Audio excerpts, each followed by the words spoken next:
Fresh back from the gambling dens of CES in Las Vegas, there's normally one technology that dominates the show, but this year it didn't seem that way. In fact, there were lots of technologies showing us how exciting gadgets of the future are going to really be. Here are our top 5.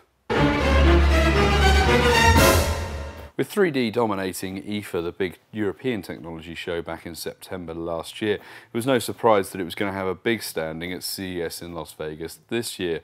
Of all the technologies available, 3D seemed to be everywhere, with Sony, Toshiba, Sharp, Samsung, Panasonic, anybody else that makes television saying that they've got the best 3D TV experience.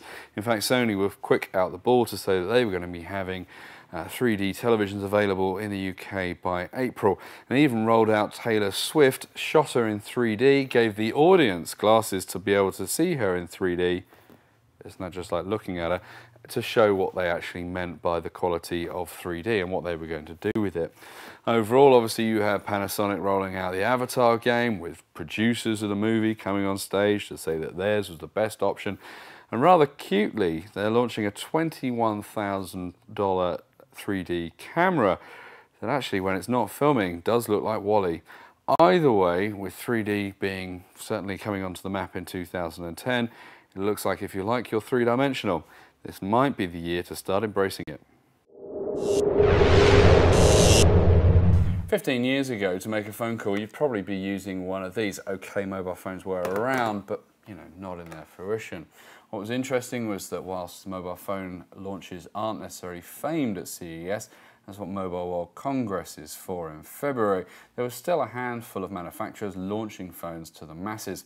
The biggest one of the bunch was probably the Nexus one from Google, and although theoretically not actually launched at CES, but at a separate Google event just down the road, as it was so close, we're going to include it in.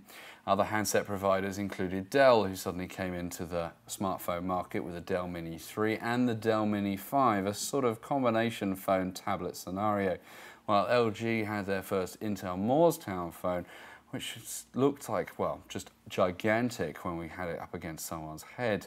What's interesting is that we're starting to see a shift from this sort of mobile phone, smartphone category into a more diverged consumer convergence device that has a big screen. So we saw launches of mobile phones, we saw launches of smartphones, we saw launches of smart books, notebooks, laptops, tablets, and hybrids in between.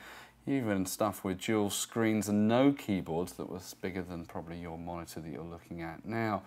Overall, it shows that form factors are certainly starting to break away, and there's exciting times in that industry.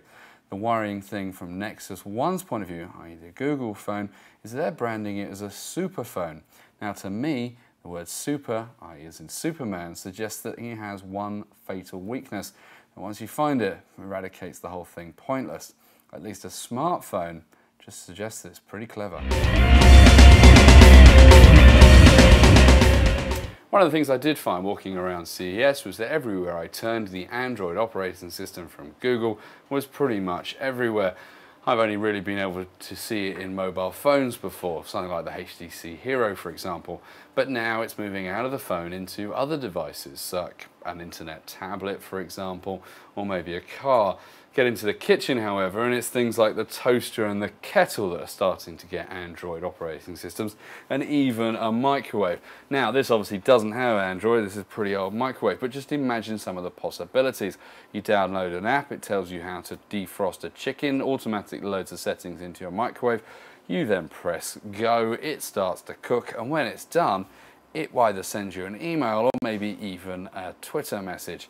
Totally bonkers, totally mad, but expect to see your technology getting a lot cleverer from here on in. The ebook market is about to explode even further beyond the confines of the Amazon Kindle and the Barnes & Noble Nook in the US, if CES is anything to go by. On show were about 12 to 15 different devices of all shapes and sizes, suggesting there's a real appetite for the ebooks in the year to come. What was interesting, however, is all of this could be about to come crashing to an end if two technologies that are showing at the show in concept level actually get to take off. Pixel Q's color ebook style device and Qualcomm's Mirror Cell technology bring colour to what's currently a very monochrome experience. If you can't wait for the latest concept design become a reality, there are plenty on the market just about to become available, whether it's the Plastic Logic Pro Reader Q in the US, the Spring Design Alex, the Booking Horizon, or even the Entourage Edge, which features an Android screen and an e-book screen. There's plenty that's going to keep you busy. Now, while many manufacturers at CES this year were showing off dedicated Blu-ray players, not many of them, in fact I don't think any of them, were showing actual players that only played Blu-ray. What was interesting is that most of them came with some connected service of some nature, be it YouTube, Netflix, Amazon, Pandora, BBC iPlayer, and a host of other services allowing you to download movies and content from your TV. Now, there's two reasonings behind this. One is that the Blu-ray isn't good enough to justify you buying a dedicated player or a standalone player just to do that.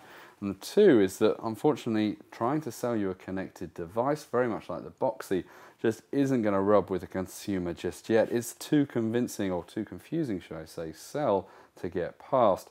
However, if I can convince you to buy a Blu-ray player and then give you a load of connected devices or connected services by stealth, then it might be that you might sign up for it.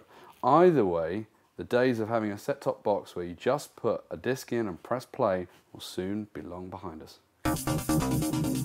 Well, that's it for this week's show. Hope you've enjoyed it. When you tune in next time for more news, reviews, tips, tricks, opinions, and much more. I'm Stuart Miles. This is Megawhat TV. Thanks for watching. Please mind the doors. Doors closing.